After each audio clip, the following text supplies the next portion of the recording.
Hi all ఎలా ఉన్నారు అందరూ? ఇవాళ మీరు చూస్తున్నది రాయల్ పర్పుల్ కలర్‌లో మంగళగిరి 50/50 కాటన్ సిల్క్ శారీ అనమాట. గ్యాప్ బార్డర్, టెంపుల్ బార్డర్ వస్తుంది గ్యాప్ బార్డర్.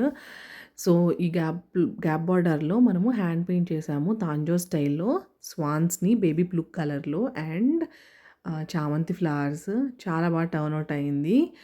శారీ బార్డర్ మొత్తం ఇలానే వస్తది. అండ్ బ్లౌజ్ పార్ట్ వచ్చేసి back side same swan and flowers వస్తదనమాట. ఈ వీడియోలోనే కనిపిస్తది. చూపిచ్చాను. సో, ఎవరికైనా ఇంట్రెస్ట్ ఉంటే please DM for details. Thank you.